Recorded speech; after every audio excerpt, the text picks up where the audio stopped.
Olá pessoal, eu sou a Mari Ferreira e excepcionalmente esse mês eu vou conduzir o nosso papo sobre a rentabilidade da nossa família de FOFs.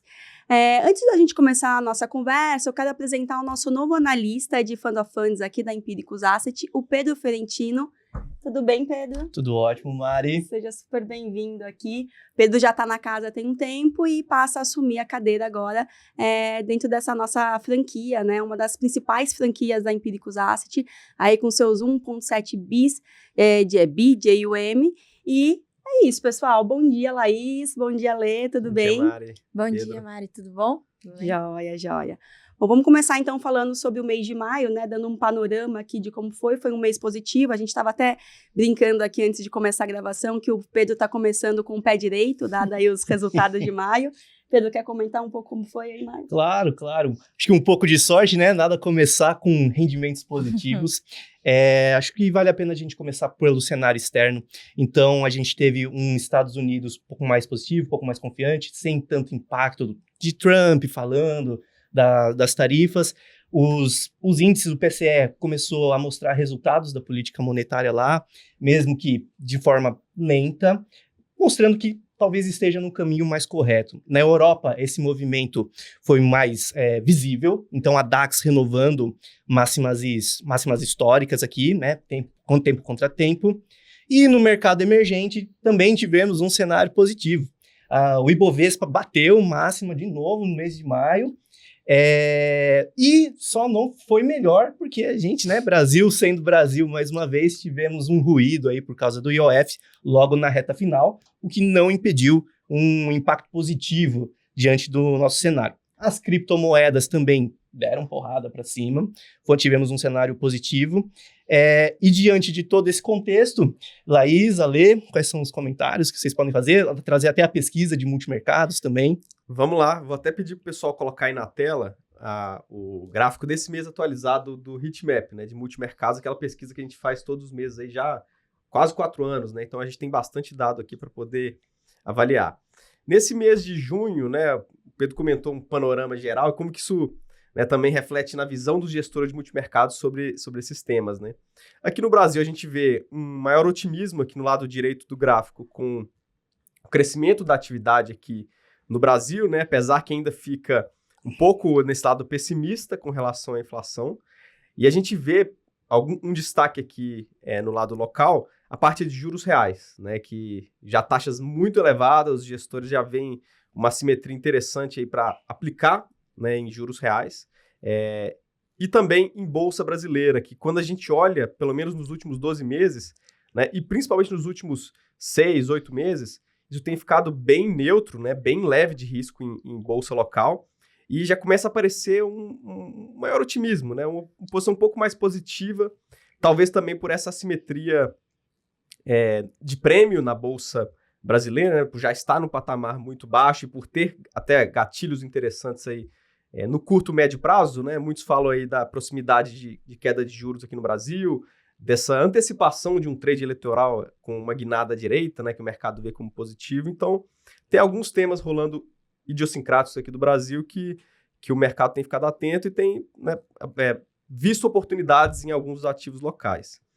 E lá fora ainda permanece esse pessimismo, né, até piorou, né, em relação aos últimos 12 meses com a parte fiscal americana, né. Acho que esse tema tem sido bastante discutido e também isso tem refletido nos ativos das demais regiões do mundo, né, e também o Brasil. E a gente vê uma posição ainda vendida na moeda americana, né? Então, essa tendência de enfraquecimento do dólar com essa volatilidade nas discussões tarifárias, relações comerciais, essa discussão de redução do excepcionalismo americano que tem sido bem frequente. Então, isso tem refletido num pessimismo de forma geral com economia e ativos nos Estados Unidos. E esse mês uma novidade interessante, né? A gente trouxe uma categoria separada desse eixo Brasil-Estados Unidos, agora olhando global, né? Ativos globais. A gente, primeiro, trouxe a parte de commodities para essa ótica mais global, né? Que não está só intrínseca aos Estados Unidos. Mas a gente também trouxe bolsas e bonds, né? O crédito privado de países desenvolvidos e emergentes, que com o resultado desse mês, né, ainda não tem o histórico passado, mas a gente vai ver isso para frente. Está um pouco neutro, né, essa opinião com países envolvidos e emergentes ex-Brasil e Estados Unidos, né? Mas interessante notar a parte de criptoativos que já começou a série aqui com esse, né, otimismo marginal, né? E, inclusive, a gente vê em alguns multimercados essa posição aparecendo em portfólios, né? Alguns têm sido até vocais, como o próprio Stuberger da Verde, né? Que incluiu o cripto, aumentou, né, nos últimos meses aí. Então, a gente tem visto nessa discussão aparecendo aí, acho que tanto como uma oportunidade de capturar prêmio nessa classe, né? Se já pode se considerar como uma classe, como também essa discussão de alternativa de reserva de valor contra o dólar, né? E contra o ouro, que tem sido o grande destaque no ano, mas, né, também tem essa discussão se faz sentido ou não em portfólio, se tem geração de caixa ou não, né? Que não tem, na verdade, mas se isso faz sentido dentro de uma construção de portfólios, né? E para minimização de riscos também. E até já, né, engatilhando com o gráfico de índices desse mês, né? Que, como o Pedro comentou, a parte de cripto teve um resultado bem positivo, né? Colocando aí a parte de índices globais primeiro. 13,2% no mês quando você olha o NCIS, né? O índice de criptoativos da Hashdex. E a gente viu também, tanto em bolsas globais aqui, dá para ver com o MSCI All Country World Index, e também com o S&P 500 aqui bem positivo no mês, e passando para os índices locais, a gente vê Bolsa Brasileira com o Ibovespa e também o índice de Small Caps bem positivo, né? Você tem uma ideia, Laís, do que impulsionou essas bolsas aqui no Brasil ao redor do mundo? O mês de maio foi um mês de indicadores macroeconômicos positivos, né? Um mix positivo, né, aqui no Brasil. Então, a gente teve na parte de mercado de trabalho que a gente vem falando, que o mercado de trabalho brasileiro está super sólido, então, tanto CAGED quanto PNAD, novamente surpreendendo para cima, mostrando que a geração de emprego está super forte, mas que não há uma geração, uma inércia muito forte de salários. Então, você teria o melhor dos mundos, né? Quando você tem grande parte da população empregada, né? O desemprego nas mínimas históricas, mas sem uma espiral de salários, que seria a contrapartida, né? Quando você pensa numa curva de Phillips, em relação a esse cenário. A gente teve também o Copom anterior, né? Que o Banco Central, ele reduziu o ritmo de alta de juros, né? Ele vinha de 3 altas de 100, aí ele entregou uma alta de 50, e apesar dele não dar muito guidance, né? Ou seja, ele não telegrafar muito bem o que vai ser no próximo Copom, mas as mudanças no comunicado levaram a crer que a gente ou está no final, né, já chegou ao final, né, do ciclo de aperto monetário nos 14,75, ou de fato seria apenas mais uma alta residual de 25. Isso também corrobora, né, com os ativos de risco, quando você tem esse fim, né, do aumento dos juros, que começa, como você bem falou, uma possível discussão de quando que a gente teria, então, de fato, uma redução desses juros que estão muito altos, né? Na parte de inflação de abril surpreendeu para baixo, e inflação de maio, que foi divulgada agora em junho, mas, né, se refere ao mês de maio, também com surpresa para baixo, né? Então, teve na parte de alimentos, que era uma parte que tinha bastante preocupação, né? Ela vinha numa espiral bem ruim, então alimentos vieram para baixo. A gente teve surpresa também nos núcleos, a média dos núcleos, né, do Banco Central, realmente com uma desaceleração bastante importante no mês de maio, né, saindo de 0,5 para 0,31. Isso tudo corrobora um cenário mais pró-risco, né, e mais benéfico para os ativos brasileiros. E na parte de atividade, o PIB surpreendendo para cima, né, mas sem uma espiral também muito ruim, porque a gente, né, fazendo um balanço para a política monetária, né, a inflação pesaria para baixo, ou seja, corroboraria um cenário de fim de aumento, né, de juros, mas o mercado de trabalho e o PIB mais forte fariam ali um cenário meio ambíguo, né?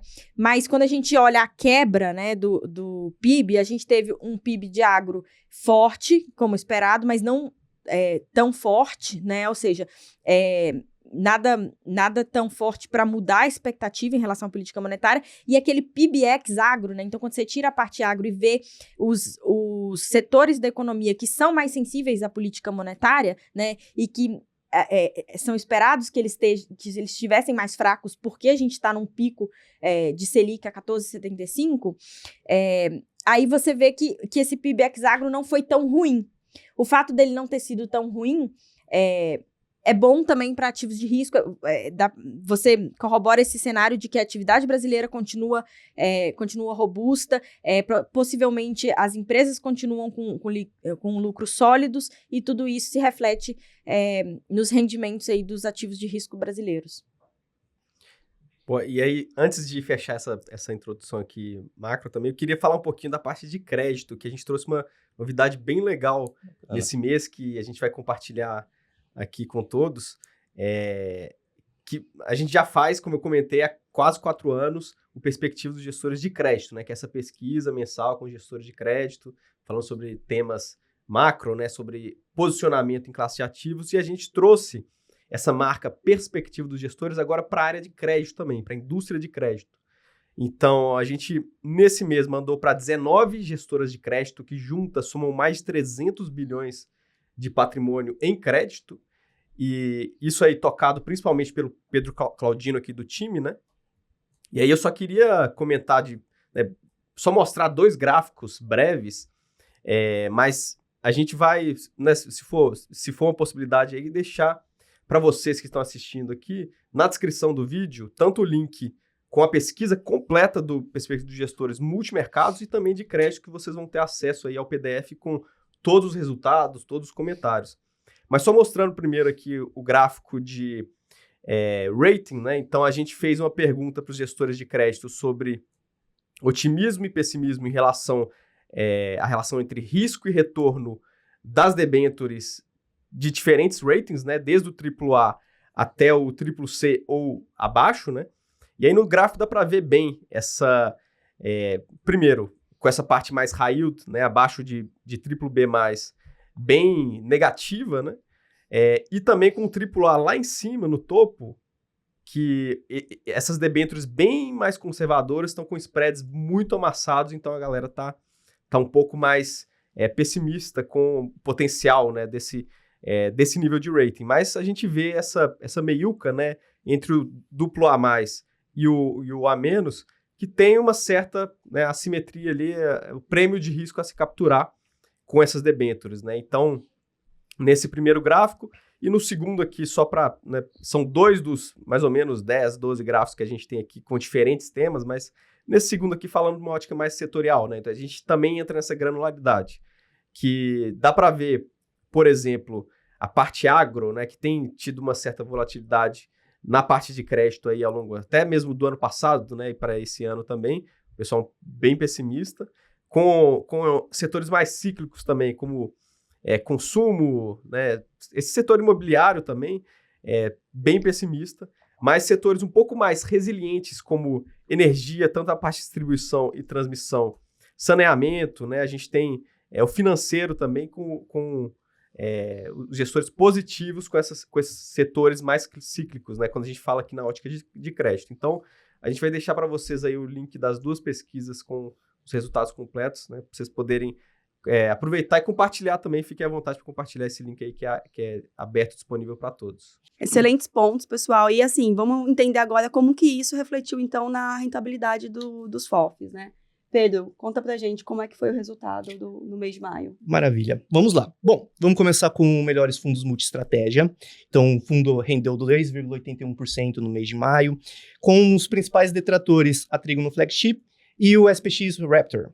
Em contrapartida, né, a gente teve um destaque positivo do Absolute Pace, foi bem positivo, né? O fundo Absolute Pace em si rendeu 6,7% no mês, e a nossa parcela em cripto, que é pequena no fundo, mas também teve um impacto positivo relevante na carteira.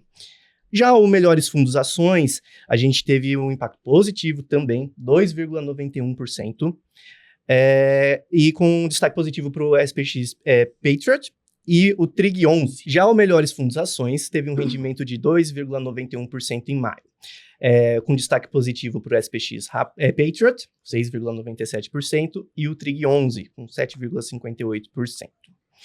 No Melhores Fundos Multimercados, a gente teve também um rendimento positivo, um pouco menor, né, 1,4%, e que foi impulsionado principalmente pelo Kinea Zeus e o Ibiúna Long Short.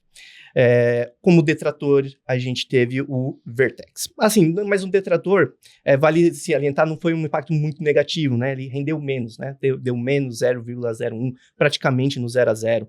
E o Genoa Capital, não considera um detrator, mas também um rendimento de 0,27%, rendimento pequeno, mas vale a pena citar dentro dessa carteira. Melhores fundos conservador, tivemos uma rentabilidade de 1,04% em maio, com destaque positivo para o M8 e o Cadima B. Como detrator, a gente teve o Itaú Optimus e o Sparta. E detratores aqui dentro de uma carteira conservadora é só que eles renderam um pouco menos, né? O Optimus com 0,58% e o Sparta Top com 0,63%. Na nossa carteira global, né, um FOF global, a gente teve um mês de alta também, de 2,37%, impulsionado assim pelos investimentos alternativos. Então, a nossa parcela de cripto no global teve um impacto bem positivo diante desse cenário. Boa, Pedro. Eu só queria fazer um comentário aqui dos FOFs, tanto no mês quanto no ano, né? A gente tem acompanhado os resultados aqui, tem ficado bem felizes, né, com os resultados dos FOFs, que todos aí, principalmente os de ações, que tem...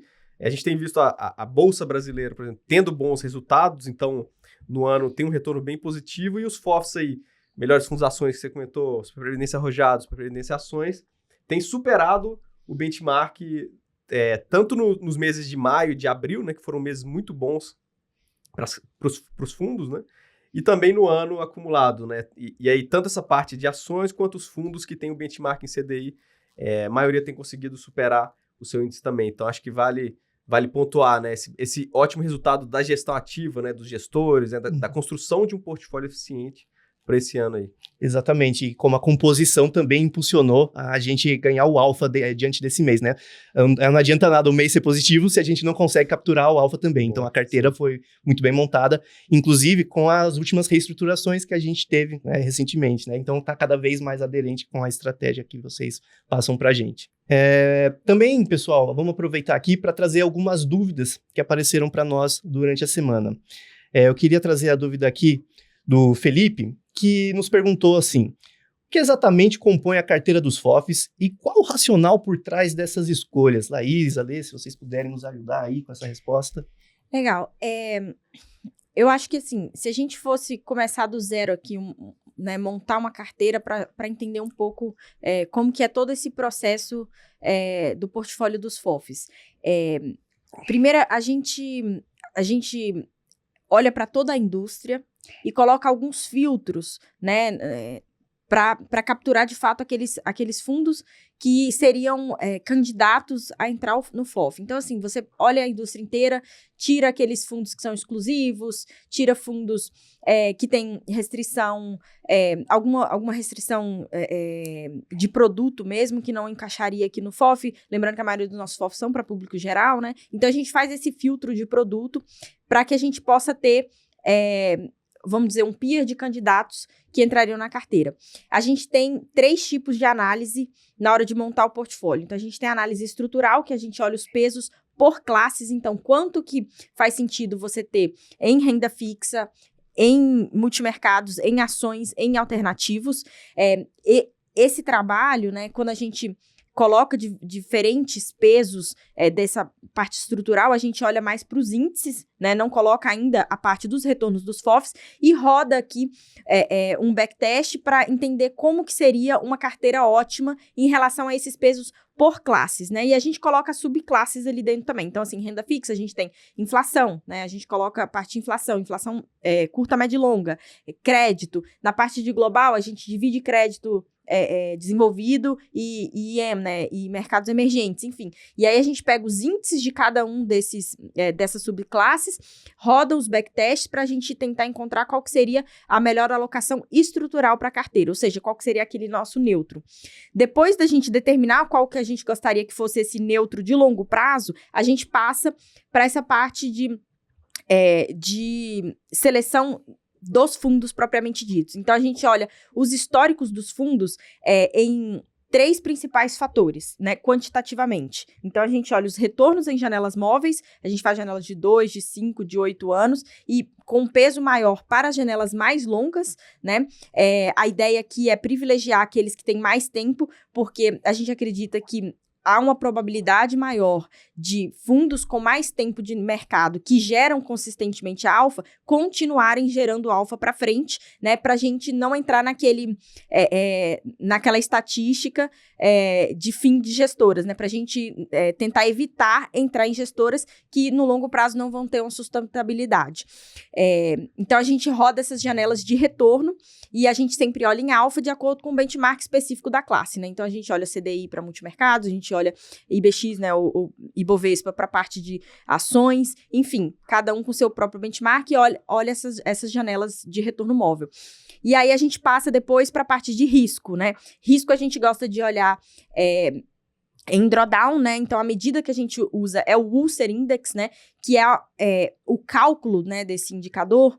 Ele olha para os drawdowns, colocando maior peso para para as maiores perdas, né? Então, a ideia desse Ulcer Index, né, dessa dor da úlcera, né? Então, como que o gestor passa por períodos de quedas relevantes e quanto tempo que ele demora também para sair, né, dessa perda. Então, a gente avalia em relação aos pares, né, esse drawdown de alfa, né, ou seja, esse drawdown, essa queda em relação ao benchmark dele.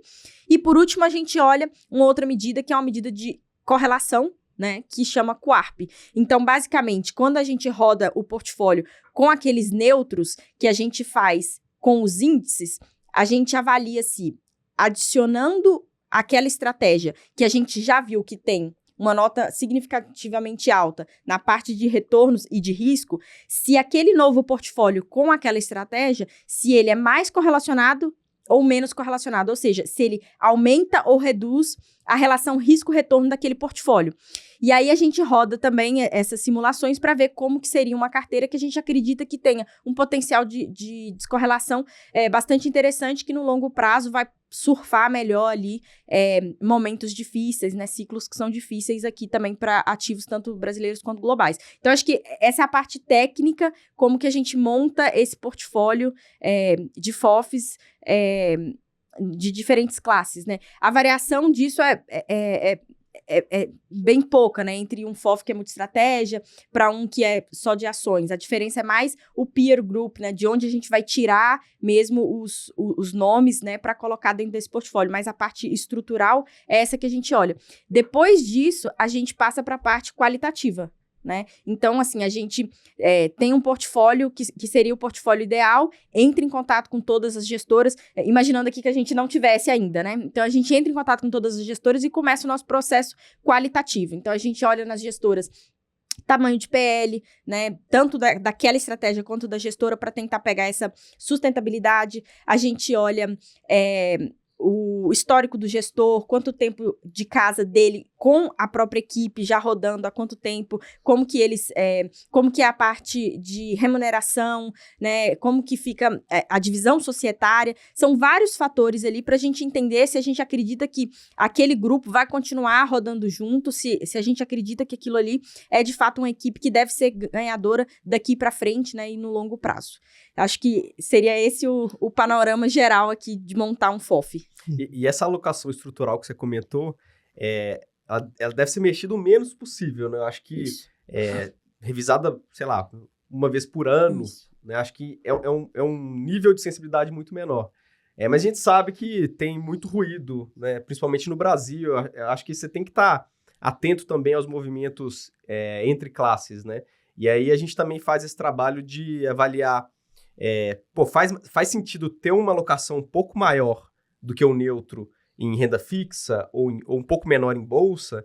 Então, isso seria a alocação tática dentro desse processo também, que atualmente nas carteiras multi-estratégia que tem essa alocação estrutural e tática envolvida no processo de construção dos portfólios, a gente está com as posições under em crédito privado e over em inflação curta, né, de acordo com o que a gente enxerga para o cenário hoje. E neutro em bolsa, né, que até a gente falou recentemente sobre isso, né, como a gente tem visto o mercado bem underalocado em bolsa aqui no Brasil, né? E a gente acha que tem tantos, né, eventos próximos, né, interessantes que podem movimentar o mercado. E esse mercado está tão leve, né, o técnico está tão leve, né, os valores estão tão atrativos, né, acho que o prêmio, né, a simetria no prêmio está tão atrativa que, apesar de ainda ter riscos intrínsecos, tanto políticos, né, de ruídos que a gente sabe que tem em toda essa parte, que pode impactar na parte fiscal também, que pode impactar no mercado, então a gente acha que não é o momento de você estar super alocado em bolsa, né, ou seja, over, mas também você não deveria estar com posições under, né? Então a gente está nesse patamar neutro em bolsa no Brasil, under em crédito privado e over em inflação curta, só para complementar com essa parte tática também das carteiras.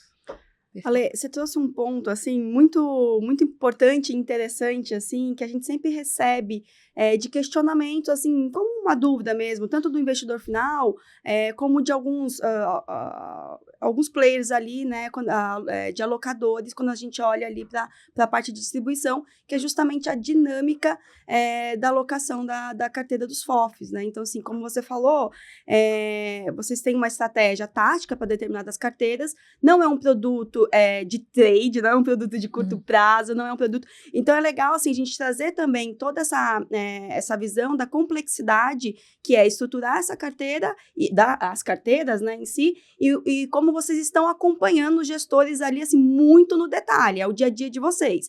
Não só, né, nos movimentos que eles fazem dentro dos fundos, mas também nas conversas, né, nas agendas que vocês têm com eles, para certificar, assim, de como, né, como eles estão conduzindo, né, os veículos ali que estão dentro dos nossos portfólios, assim. Então, enfim, né, é um produto, assim, muito rico quando a gente olha com esse viés aí de médio e longo prazo, né, e todo o qualitativo que a gente também percebe ali acontecendo. E diante disso, eu queria até ouvir do Pedro, né, você como asset, né, como gestora, por que você acha, Pedro, que é importante a gente ter esse produto na carteira? Olha, primeiro, acho que o ponto mais importante, parece que escolher um fundo, vai ser uma coisa simples. Eu vou olhar ali qual que é o fundo que mais rendeu no mês, né? Que é uma que é olhar nos últimos 12 meses qual rendeu mais e escolher. Né? Isso, é um erro clássico do investidor. Inclusive, eu tenho assim, um monte de amigo pessoal que me pergunta, qual o fundo que mais rendeu? Clássico, e, gente, né? não pode. Vocês viram aqui a visão que a Laís trouxe, que o Ale trouxe, é muito mais complexo do que você imagina fazer a seleção desse ativo. Então, você ter um FOF, né? Você investir num fundo de fundos, como é o nosso caso, qual que é a grande vantagem? Você está meio que garantindo, vamos colocar aqui algumas aspas, que já foi passado todo um critério por trás, para poder escolher um veículo apropriado para o seu investimento. Não só isso, quando a gente faz a composição da carteira, uma coisa é você investir como pessoa física, outra coisa é um investidor profissional, que é o nosso caso como gestor aqui. Nós temos acessos a outros veículos de investimentos, a outras estratégias que estão disponíveis no mercado. Isso não seria possível fazer como um investidor pessoa física com seus... Vai parecer que é muito dinheiro para alguns, né? Mas, com os meus 50 mil reais, às vezes não é o suficiente para você aportar em muitos dos veículos disponíveis de grande rentabilidade que tem no mercado. Não só isso, você tem que ter, quando você investe em fundo, você não pode ter uma bala de prata. Então, ter um fundo ali que vai te garantir o seu resultado final. É muito difícil. Então, você ter aqui uma cesta de ativos bem selecionados vai te permitir atravessar momentos ruins e surfar momentos bons. Tá aí mais uma vantagem de você ter um produto como esse dentro da sua carteira. Além disso, né, pode parecer bobo, mas tem um controle de liquidez também. Então, se você tem um monte de fundo e você está passando por um momento que você vai precisar resgatar, você vai ter que escolher o fundo certo para fazer esse resgate. Se você está dentro de um fundo de fundos, você vai fazer um resgate meio que equivalente entre todas as partes. Esse problema vai recair sobre nós, gestores, né? Como que a gente vai fazer o controle de liquidez, que é mega complexo, né? Tem coisas que podem demorar 180 dias para fazer resgate. Tem calendários malucos que os investidores às vezes não sabem, né? Mas, o seu resgate vai cotizar uma vez a cada 90 dias e vai pagar daqui 60. Então, é muito difícil você fazer esse controle, né? Agora, principalmente os que a gente deixa disponível para o investidor, a gente pensa muito no investidor geral aqui, a maioria deles vai estar lá entre 30 e 60 dias, você vai ter o seu resgate. Você vai ter um controle muito maior sobre isso. E você vai saber que você vai estar aderente a uma estratégia apropriada, aderente a uma estratégia que já foi selecionada. Então, eu diria que é por isso que é muito importante que você tenha um FOF na carteira, né? Vale a pena você ter, né? Vale a pena você ter fundos individuais, de gestoras individuais, é claro, principalmente aqueles que você se identifica, mas para você não deixar nada de fora, um FOF sempre vale a pena, né? Sem contar que nesse rebalanceamento que você comentou, se o investidor vai fazer o rebalanceamento por conta própria, além de todos esses problemas, ele ainda vai pagar o tributo, né? Vai pagar o imposto de renda, se ele resgatar de um fundo para aplicar em outro, por exemplo, para poder fazer essa aplicação. No caso do FOF, você não tem esse pagamento de IR quando você vai rebalancear. Exato. Então, você consegue ser muito mais aderente à sua estratégia e ao que você pensa para a carteira. E aí, acho que tem uma dúvida comum, né, de investidores, fala assim, pô, eu poderia estar investindo em todos esses fundos que já me cobram taxas, mas eu estou investindo nesse FOF, que investe nesses fundos e o FOF tem uma taxa também. Isso a gente mostra que, na verdade, tem um benefício que não é tão claro para o investidor, mas que é muito importante para o FOF, que é a devolução dos rebates dos fundos investidos. Então, a gente sabe que os FOFs, eles conseguem investir em estratégias que já têm acordos comerciais com plataformas, por exemplo, de rebate, né? Ou seja, devolução das taxas, de parte das taxas de administração e performance. E toda essa devolução, se tem esse acordo também com o FOF, esse retorno vai pro cotista do FOF, né? Então, vamos supor que um fundo que tem taxa normalmente para o investidor de 2,20, ele cai para, sei lá, 1,2, 1,4 com 15. Toda essa diferença entre a taxa do fundo para o varejo e esse rebate reverte para o cotista como redução dessa taxa, né? Então, na prática, a taxa efetiva do FOF, que seria a taxa de todos os fundos investidos com o custo do FOF também, é bem menor. Então, acho que tem uma série de vantagens, né? Você falou de acesso também, né? Pô, às vezes um fundo que tem aplicação mínima de 50 mil, mesmo, igual você comentou, mesmo que o cara tenha esse dinheiro, se ele de fato colocar 50 mil, que é o que ele tem nesse fundo, esse fundo vai representar 100% do patrimônio dele. E para representar uma parte pequena, o patrimônio dele tem que ser muito maior. No caso de um FOF, né, por exemplo, os melhores fundos aqui ou outros da indústria, aqui a gente tem aplicação mínima de R$1.000, você consegue, de forma muito mais eficiente, construir seu patrimônio sem precisar de um montante muito, muito alto, né? E acho que essa questão de acesso também, na parte de fundos exclusivos que você não consegue acessar, às vezes, como investidor de varejo, e aí vou colocar assim lá o exemplo do Kinea Zeus, que é a versão mais arrojada do Kinea Atlas aí, que como investidor de varejo, é impossível, você não vai conseguir acessar ele via plataforma, porque ele não está disponível, né? A gestora, ela seleciona investidores dependendo, né, de como ela faz a distribuição do seu passivo, e aí dentro de um FOF como o Melhores Fundos, Super Previdência, você consegue acessar estratégias como essa. E acho que também quando a gente vai fazer aquela declaração de imposto de renda todo ano, né, é muito mais fácil declarar um único FOF do que 15, 20, 30 fundos diferentes, ativos diferentes. Então, acho que tem uma série de vantagens que faz sentido para o investidor, ao menos, considerar, né, o aporte no FOF. Perfeito. Vamos para a próxima pergunta, Pedro? Vamos. Próxima pergunta aqui. Quais são os critérios essenciais para identificar um FOF realmente eficiente e bem gerido, né? Acho que na parte, vou falar a parte do eficiente, né? A forma de você avaliar um FOF, na minha opinião, ela é muito parecida com a forma que você avalia um fundo em si, né? Então, toda essa parte que a gente falou aqui, da parte quantitativa. Então, assim, pega os retornos passados, olha em janelas móveis. Dessa forma, você tira ali coisas muito pontuais, tanto para cima quanto para baixo, né? É uma forma mais correta, né? Eu diria, de você olhar esse retorno de longo prazo. Você olhar também a parte de risco, né? Toda essa descrição que eu falei, que a gente faz aqui para avaliar um fundo, ele vale para o FOF também, né? Eu acho que a diferença entre um fundo e o FOF é muito mais o veículo com o qual ele acessa o ativo final, né? Então, o FOF, ele acessa um ativo final através de fundos, né? E o fundo, digamos, um multimercado, ele acessa o ativo final através de ativos de renda fixa, né? Rates, FX, né? Então, DAPs, né? Inflação, enfim, tem vários tipos de derivativos, né? Que ele faz a alocação final. Mas no final do dia, todos estão investidos no mesmo no mesmo produto, né? O retorno vai vir do mesmo ativo lá no final. Então, essa parte de avaliação que a gente faz de fundos seria bem parecido, né, para o investidor, para como ele olharia ali os FOFs, né? E a parte da gestão, não sei se você queria falar como que a gente olha uma boa gestão, né? A boa gestão de um FOF, eu acho que o principal ponto seria um controle de liquidez, né? Acho que é um dos maiores desafios que a gente tem. Porque, beleza, eu tenho aqui o apoio de vocês, né? Dando uma carteira recomendada, passando toda a análise, e agora vem um desafio. Eu tenho aqui, como que eu vou manter essa aderência, sendo que eu tenho um controle de liquidez a ser feito também? Acho que é um dos primeiros pontos, né? Para você analisar se está bem feito. Se já teve algum momento que deixou de pagar o cotista, a gente pode colocar assim, né? Faltou dinheiro no fundo. Por que faltou dinheiro no fundo? Isso aí é um lapso, isso não pode acontecer, por exemplo.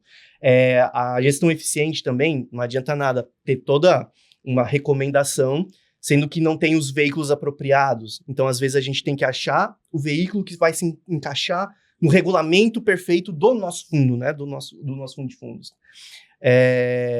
Acho que esses aqui, para mim, são os principais pontos que eu colocaria, né? Para uma eficiência da gestora em si. Uhum. E você comentou que é interessante, né? Quando você comentou, quando você quebra a alocação de um fundo multimercado ou de um FOF até o último nível, parece que é tudo igual, é tudo a mesma coisa, né? Então, a parte quantitativa de avaliação é bem parecida. Agora, o qualitativo que é importante, né? Porque um gestor de multimercado, quando ele está olhando posições em bolsa, ele está avaliando, por exemplo, empresas, está avaliando o time daquelas empresas. Mas quando ele está olhando ativos de renda fixa, por exemplo, títulos públicos, ele está fazendo avaliações de mercado, né? Tá avaliando as probabilidades, né? E os prêmios de risco em cada uma das classes. E aí, a gente, quando está montando, por exemplo, uma carteira de um fundo, né? De um fundo de fundos e avaliando os gestores, a gente está, de fato, olhando para as equipes, né, na parte qualitativa. A gente está olhando, claro, para os resultados das suas estratégias, né, mas a gente está avaliando pessoas, principalmente, né, que é o gestor, né, ou gestores, né, daquela estratégia, e como ele também navega, né, ou discute com a sua equipe, e isso tudo se traduz em processo de investimentos que, no fim, se traduz no portfólio e na geração de alfa, né, daquela estratégia. Então, né, é o que você falou um pouco de uma análise parecida, né, de um fundo de FOFs, mas você tem uma proporção diferente até da parte quant e da parte quali, né? Quando você avalia um gestor comprando seus ativos ou quando você avalia de fato o gestor, né? Acho que é um pouco disso. Posso aproveitar só um ponto aqui que você já vem falando, né, nas últimas gravações, enfim, né, nos últimos papos aqui com a gestora, mas ainda assim a gente recebe, né, algumas dúvidas referentes ao... Eu vou trazer aqui talvez um pouco até mais técnico, referente aos enquadramentos. Então, desde que a Laís assumiu, a gente fez né, eles fizeram algumas alterações ali na carteira dos melhores fundos, que naturalmente não é refletido de uma forma direta na carteira dos FOFs. Então, a gente precisa de um prazo para fazer essa adequação. Traz reforça pra gente, Pedro, o porquê que isso acontece e assim, né, seguiremos, né, diretamente sempre toda a recomendação ali da research, mas a gente precisa desse período aí para adequação, certo? Claro. Bom, super importante a pergunta e tem muito a ver o que eu falei com o controle de liquidez. Beleza, tivemos uma revisão na nossa estratégia aqui, tivemos um rebalanceamento, alguns fundos foram zerados, outros aumentaram a exposição, outros diminuem um pouco a disposição. A partir do momento que chega a informação para nós, a gente já começa a fazer o planejamento. Dependendo do volume financeiro, a gente não pode simplesmente apertar um botão. A gente tem uma comunicação com o mercado também. A gente entra em contato com os outros gestores para avisá-los, justamente para o controle de liquidez deles. Então a gente fala, olha, eu tenho que fazer um rebalanceamento. E não é briga, tá, gente? Isso aqui é comum no mercado. Então fala assim, qual que seria um intervalo apropriado para a gente fazer esse agendamento aqui? Então a gente acaba quebrando até em tranches. Então eu não faço, por exemplo, eu saí de 20% aqui e fui para 10%. Eu não faço um resgate de 10% de uma vez só. Beleza, superado essa parte desse controle, né? Foi feito combinados os prazos com os outros gestores.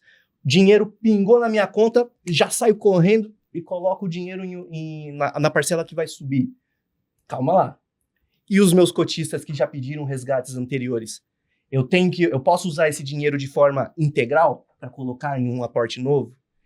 Qual que vai ser o primeiro ativo que eu vou fazer esse rebalanceamento? Necessariamente aquele que eu tenho que ter uma exposição maior, ou aquele que vai me dar um apoio no controle de liquidez também? Porque às vezes vale a pena eu colocar nesse que me dá um pouco mais de controle de liquidez, que se eu passar por algum aperto, eu posso chamar um resgate ali de novo para garantir o resgate do meu cotista também.